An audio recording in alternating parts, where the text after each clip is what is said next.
पड़े देवताओं से लड़ने झगड़ने। उसी दिन से आज भी सूर्य और चंद्र पर राहु केतु का ग्रहण आज भी लगता है हमारा। अभी एक निकल चुका है, एक आने वाला है। 8 तारीख को ये ग्रहण पड़ेगा।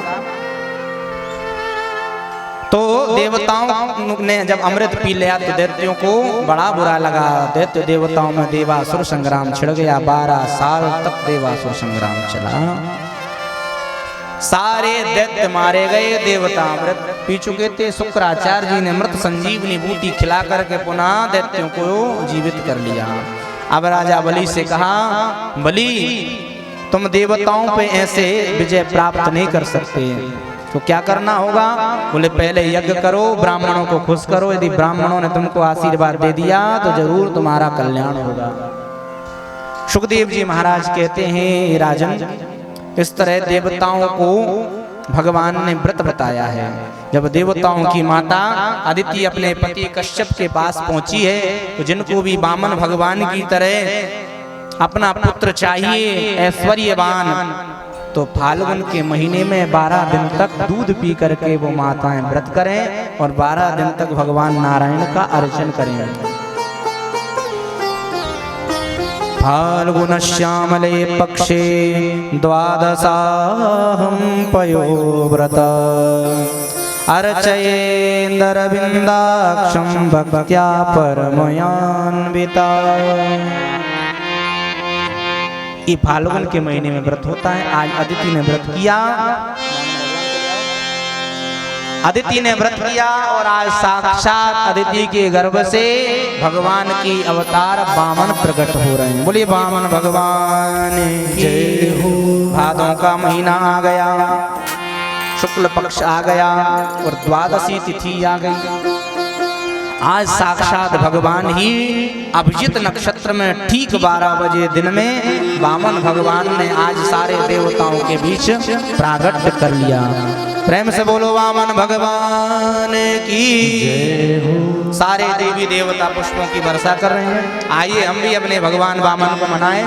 भगवान की झांकी आ रही है। जिन जिन को भी पूजन करना है वहीं पर वामन भगवान पहुंचेंगे, सभी लोग पूजन करेंगे और आनंद से सजा दो घर को गुलशन सा,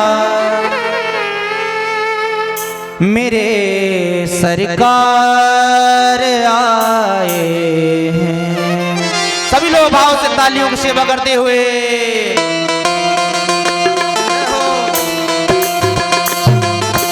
बोलिए वामन भगवान की।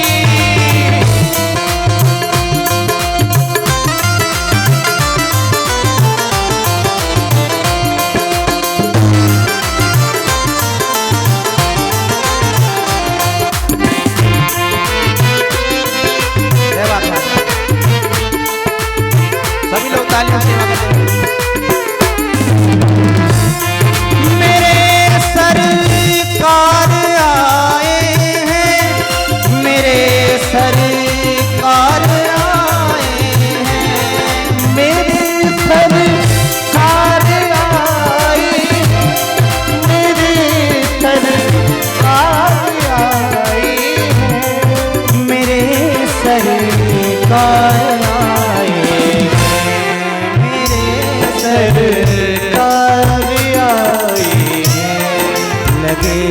कुटिया भी गुलशन सी, लगे कुटिया भी दुल्हन सी, लगे कुटिया भी गुलशन सी, लगी कुटिया भी गुलशन सी, मेरे सरकार आए। सजा दो घर को गुलशन सा, दोनों हाथ मेरे बस्ती में झुकते हुए भगवान आए।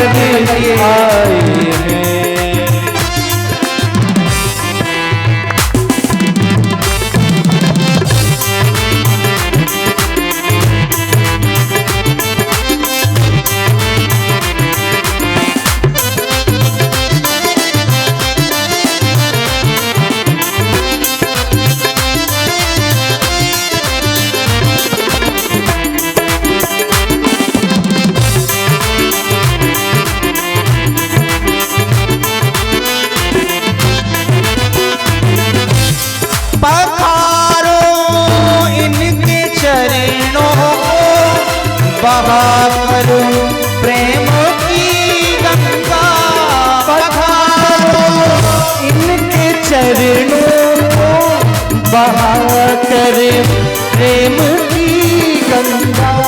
पधारो इनके चरणों को बहा कर प्रेम की गंगा। पधारो इनके चरणों को बहा कर प्रेम की गंगा। बहा कर प्रेम की गंगा। बहा कर प्रेम की गंगा। बिछा दो अपनी पलकों को। बिछा दो अपनी पलकों। बिछा दो अपनी पलकों। बिछा दो अपनी पलकों को। मेरे सरकार आए। सजा दो घर को गुलशन का मेरे सरकार। अरे कम से कम तालियों की सेवा करिए बैठते बैठे भगवान के।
दुनिया से कहूँ हरदम यही सबसे। कहूँ हरदम यही सबसे। कहूँ हरदम यही सबसे। कहूँ हरदम यही सबसे। मेरे सरकार आए। सजा दो घर को गुलशन का मेरे सरकार आए हैं। मेरे सरकार आए हैं। मेरे सरकार आए हैं। मेरे सरकार आए हैं। मेरे सरकार आए हैं। मेरे सरकार आए हैं। लगे कुटिया भी दुल्हन सी। लगे कुटिया भी दुल्हन सी। लगे कुटिया भी दुल्हन सी। लगे कुटिया भी दुल्हन सी। मेरे सरकार आए हैं। सजा दो घर को गुलशन का मेरे सरकार आए हैं। मेरे सरकार आए हैं। सावरिया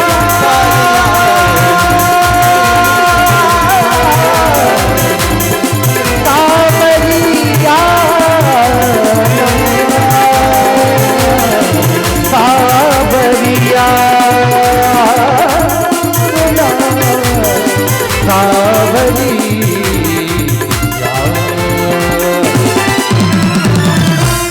बोलिए वामन भगवान की जय हो। जय जय श्री राधे। प्रेम से बोलो ना जय श्री राधे। आज बलि ने जब देखा, गुरुजी ने कहा कि मुझे छोटे मोटे दान से काम थोड़ी ना चलेगा, त्रैलोक की संपदा चाहिए जो बलि ने मेरे देवताओं से छीन ली है। तो आज नर्मदा जी के तट पर बलि यज्ञ कर रहा था और बलि को दर्शन देने भगवान पहुंच गए। स्वागतम ते नमस्तुभ्यं ब्रह्मन् किं करवामते ब्रह्मर्षीणां तपा साक्षात् मन्ये त्वार्य वपुर्धरम्। स्वागतम भो महाभागा, हे ब्राह्मण देवता तुम्हारा स्वागत है। स्वागतम ते नमस्तुभ्यम। आज इतने सुंदर लग रहे हैं भगवान, यज्ञ करते करते बलि की आहुतियां रुक गईं। गुरुजी आपकी आज्ञा हो तो एक ब्राह्मण देवता सामने खड़े हैं, उनका दर्शन कर लूं। शुक्राचार्य जी ने कहा ठीक है कर दो। वहीं हवन को विश्राम करके आज जब जान करके देखा, वर्णन आता है 12 अंगुल की स्थिति में भगवान है, इतने छोटे से बटक भगवान आज पहुंच गए। स्वागत किया है, स्वागत जैसे किया, स्वागत है महाराज आपका। मेरे बलि के द्वार पर आज मेरी यज्ञशाला को कृतार्थ कर दिया, एक ब्राह्मण का आगमन हो गया। बताओ महाराज आपको क्या चाहिए? बलि के द्वार पर आए हो, जो मांगोगे उसे मिलेगा। बलि जैसा कोई दानी नहीं हो सकता। महाराज आपको कुछ चाहिए? भगवान ने थोड़ा सा वैराग्य दिखाया, बोले हमें कछु ना चाहिए। अरे आपकी शादी ना हुई हो तो शादी करा दें बोनी कन्या से। बोलो राधे राधे। हाँ, यद यद बटो वांछति तत्प्रतीक्षम गाम कांचनम गुणमद्धाम विष्टम विप्र कन्या। ये भागवत में आया है। भगवान कहते हैं शादी करने के बाद क्या होगा? बोले परिवार बढ़ेगा, बाल बच्चे बढ़ेंगे, जिम्मेदारियां बढ़ेंगी। तो बच्चे जब बढ़ेंगे तो हमने सुना है कुछ मरेंगे भी, कुछ बचेंगे भी।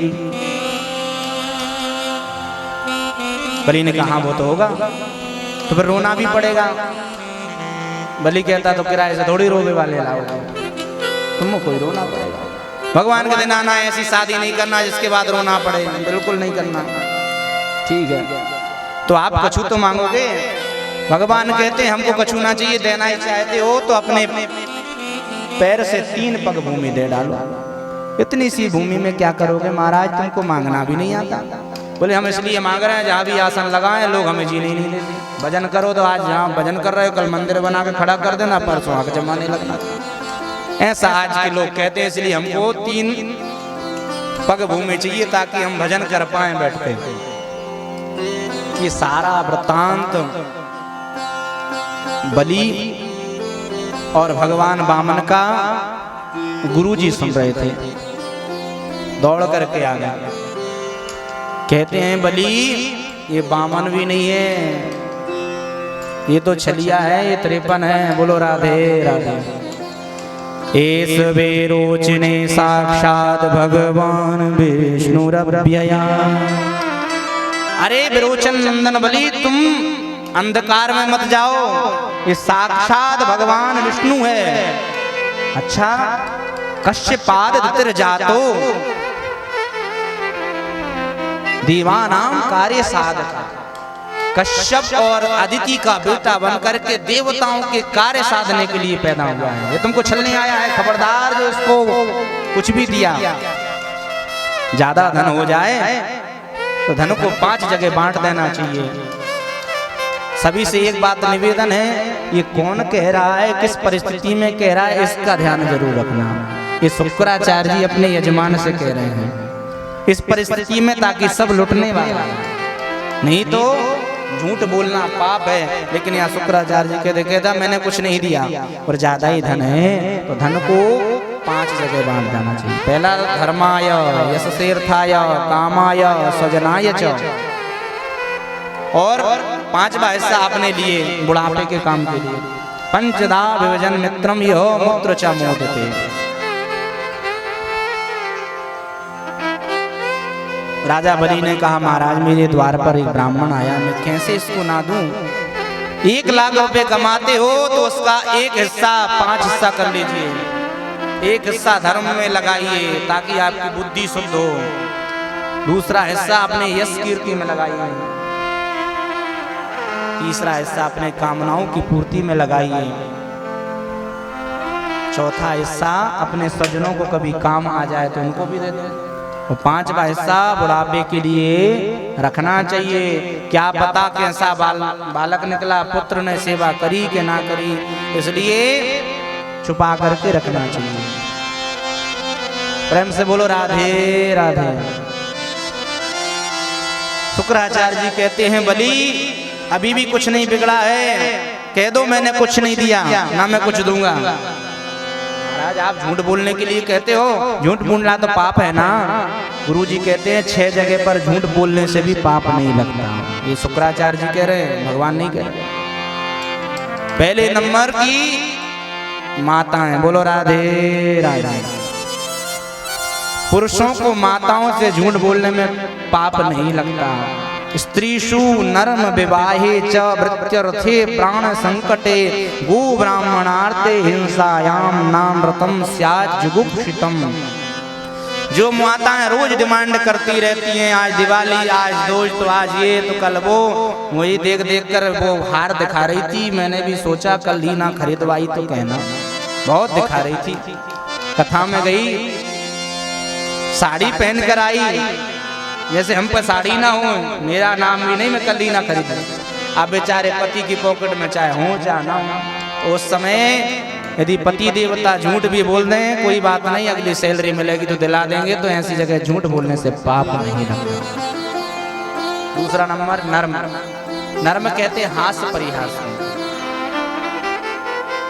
हंसते हुए कभी झूठ बोल जाए तो पाप नहीं लगता। तीसरा विवाहित, किसी निर्धन कन्या की शादी किसी बढ़िया घर में यदि झूठ बोलने से हो जाती है, लड़के वाले आए और आपसे पूछ दें लड़की कैसी है, आप कह दो कढ़ाई भी जानती है, बुनाई भी जानती है, सिलाई भी जानती है, भोजन बनाना भी जानती है, बढ़िया है, और इतना कहने से, यदि आपके कहने से उसकी अच्छी घर में शादी हो जाती है, तो ऐसी जगह झूठ बोलने से पाप नहीं लगता। वृत्यर्थे प्राण संकटे, यदि प्राण संकट में है और झूठ बोलने से बच सकते हैं तो बचा लेना चाहिए। इसके बाद अंतिम, गाय ब्राह्मणों की कहीं हत्या हो रही हो और उस समय आप सत्य बोलोगे तो आपको पाप लग जाएगा। गाय भागी जा रही है, कसाई पीछे है, आपसे कोई पूछे कसाई गाय कहाँ गई, आपके वो खड़ी है, इतना यदि आप बोल दिए तो उस गाय की हत्या हो जाएगी। तो उस देखिए, पाप की चर्चा करने वाला भी पापी होता है, पाप की चर्चा करने वाला भी उतना ही पापी होता है जितना कि पाप करने वाला। तो ऐसी जगह झूठ बोलने से पाप नहीं लगता है। राजन कह दो हमने कुछ नहीं दिया, लेकिन राजा बलि कहता है महाराज अब मैं झूठ नहीं बोल सकता। भगवान ने कहा देखो जल्दी देना हो तो दो, फिर हमको आगे भी जाना है। बलि ने कहा महाराज बिल्कुल लीजिए। वामन भगवान कहते हैं बिना संकल्प के कोई दान नहीं लेते। संकल्प की बात आई सो शुक्राचार्य जी और घबरा गए, गंगा सागर की नली में ही जाके बैठ गए। ना पानी जल निकलेगा ना संकल्प होगा। जैसे ही पानी ना निकले, जल ना निकले, सुखदेव जी महाराज अपने शब्दों में कहते हैं, ये कथा अन्न पुराणांतर्गत आती है। भगवान ने अपनी कुशा आसन लगा करके जैसे ही गंगा सागर की नली में डाला, एक आंख शुक्राचार्य जी की पूर्ति चली गई। प्रेम से बोलो राधे राधे। झटपटा कर बाहर आए, कोई ले रहा है कोई दे रहा है, हम बीच में क्यों बने अपराधी। कई लोग ऐसे होते हैं दान करते करते रोक देते हैं। महाराज तुम्हारा क्या चला गया, जो दूसरे को धर्म करते तुम रोक रहे हो। अरे तुम यदि धर्म में दान में यदि सहयोग नहीं कर सकते हो तो किसी को दान धर्म करते हुए रोकना भी नहीं चाहिए, नहीं तो कई गुना पाप तुमको लगता है। इसलिए धर्म और दान में कभी बाधक नहीं बनना चाहिए। ऐसा श्री सुखदेव जी महाराज ने कहा। वरदान हुआ पूर्ण, संकल्प जैसे हुआ, भगवान देखते देखते विशाल देह में आ गए और जैसे ही एक पैर ऊपर बढ़ाया, ऊपर के सारे लोक नाम डाले, भू भुआ स्वा महाजना तप, नीचे के सारे दूसरी पग में हैं अतल वितल सुतल तलातल रसातल और पाताल। अब तीसरा पैर बच गया खाली। राजन तुमने संकल्प किया था 3 पैर देंगे पग भूमि, लेकिन अब तुम तीसरा पग कहाँ दोगे, कहाँ पर मैं तीसरा पग रखूं? अब तुम अपराधी हो, तुमने संकल्प पूरा नहीं किया, इसलिए तुम पाप के भागी हो, दंड के अधिकारी हो। तब बलि ने कहा है कि महाराज आप एक बताइए, दान बड़ा या दानी? भगवान ने कहा दानी बड़ा होता है, दान क्या चीज होती है, वो तो उससे ज्यादा है। तब तीसरा पैर बलि ने अपने सिर पर रख लिया। उसी दिन से भगवान प्रसन्न हो गए, दानाम चल गया बलिदान। राजा बलि जैसा कोई दानी नहीं हो सकता। ब्राह्मण लोग कलावा बांधते तो बलि की प्रतिज्ञा लेते हैं, एन बद्धो बलि राजा दानवेंद्रो महाबला तीन प्रतिवदनामी रक्षे माचल माचला। इस तरह भगवान प्रसन्न हुए, वरदान दिया। अगला मनमंत्र जैसा ही आएगा, बलि ही इंद्रलोक का राजा होगा। और अन्न पुराण तक कथा तो कई सारी आती है महाराज। कई दिनों तक भगवान को द्वारपाल बन के रहना पड़ा है। लक्ष्मी जी ढूंढती घूम रही हैं, कहाँ हैं, कई दिनों बाद मिले। इस तरह श्री सुखदेव जी महाराज ने विविध मनमंत्रों में भगवान के अनेकों अवतार होते हैं। एक बार सत्यव्रत नाम के राजा को प्रलय पर्यंत उनकी रक्षा करके उनको कृतार्थ किया है। इसी के साथ में भागवत का 8वां स्कंद विराम, 9वां स्कंद में प्रवेश। बोलो भागवत भगवान की। आइए बड़े भाव से शांत सुने। आज थोड़ा लेट हो जाएगा, कोई दिक्कत नहीं है, आज भगवान का जन्म है। जिंदगी में काम तो लगे रहेंगे। आज 9 बजे भोजन कर देते थे, 10 बजे कर लेंगे, ठीक है ना? प्रयास तो करेंगे, माताएं लेट ना हो। सुखदेव जी महाराज कहते हैं 9वें स्कंद में सूर्य और चंद्रवंश का वर्णन है। 12 अध्याय में सूर्यवंश और 12 अध्याय में चंद्रवंश। इस तरह 24 अध्याय 9वें स्कंद में। आइए सूर्यवंश की परंपरा सुने। अच्छा, भगवान श्री सुखदेव जी को सूर्यवंश की कथा क्यों गानी पड़ी? राम जी का जन्म क्यों कराना पड़ा? राम और कृष्ण कोई अलग नहीं है। राम कृष्ण दो एक हैं, अंतर नहीं निमेष। उनके नयन गंभीर हैं, इनके चपल विशेष। राम कृष्ण कोई अलग नहीं है, लेकिन इन चंचल आंखों से चंचल कथा समझ में नहीं आएगी, क्योंकि चंचल भगवान कृष्ण हैं और चंचल ही आंखें हैं। इसलिए मर्यादा का चश्मा लगाया गया है। भागवत जी में राम कथा केवल 1.5 पेज में गाई है, ज्यादा नहीं गाई, क्योंकि सुखदेव जी कहते हैं परीक्षित, यदि मैंने राम कथा गाना प्रारंभ कर दिया तो न सक्यते वस्तुम वर्षुम वर्ष सतैरपि, 100 नहीं 1000 वर्ष लग जाएंगे, राम कथा पूरी होने वाली नहीं है। पर तुम्हें 7वें दिन कैसे मोक्ष होगा? इसलिए छोटे रूप